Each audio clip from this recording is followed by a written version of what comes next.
Hey, welcome to A Foreigner in the Philippines. Well, for my little part, I was very happy to read about President Duterte getting strong with the United Arab Emirates about OFWs. Let's face it, we've seen some pretty nasty news coming from there, haven't we? I think it was Q8 where they'd tortured and killed a young woman, a young Filipina, and then, of all things, kept the woman's body in the freezer for a year before anything was discovered. It really is time to get strong, and I'm really so impressed with the President Duterte, who has now said, look, we'll just pull all of the Filipinos out of the United Arab Emirates if you can't actually find some way of treating people decently. And it doesn't seem like they can, because most of the stories that I hear, the ones where the Filipinos were treated nicely, as in humanly, are minor or in the minority.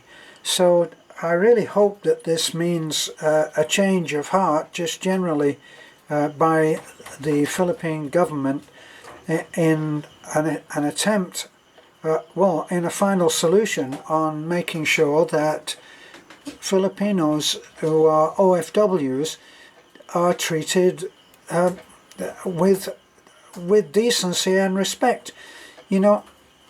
It's not exactly news that OFWs are already making an incredible sacrifice for their families when they take a job as an OFW, and it should be a given that they are treated according to the law.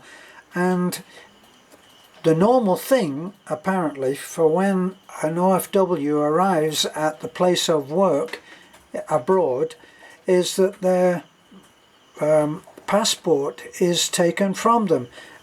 Usually by the nice ones it will be in order to register them with the whatever government they are under. But in fact it takes away the right of the OFW to leave if they want to, if they feel threatened. And let's face it, some of the stories that are coming back, that's exactly what happens. In the case most recently with President Duterte, he was saying, if you execute the Filipina, then I will pull everyone out of the Arab Emirates, and that would be a crippling blow for them. And apparently that was good enough to save the girl's life. Congratulations, sir. I admire you for taking such a strong stance, for as much as it matters, of course. Now, the other case was, I believe, in Indonesia, where the OFW there was actually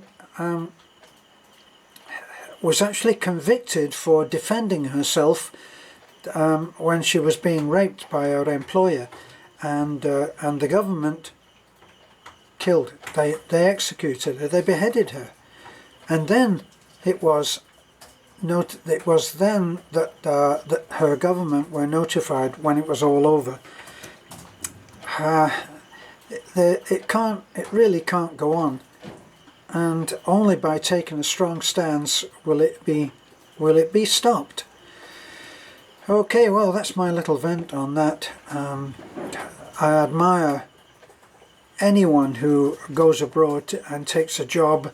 In fact, my brother-in-law, Tata, is abroad in Qatar at the moment and will be there for another 2 years before he sees his family again, which is one incredible sacrifice. And I don't suppose for a minute he's having a great time. So let's support those OFWs in any way that we can, and maybe by voicing our concern, maybe lowest rung of the ladder of protest, but it's something. So you have to speak up and voice your concern. That's all from me. Thanks for looking in. This is a foreigner in the Philippines. Bye for now.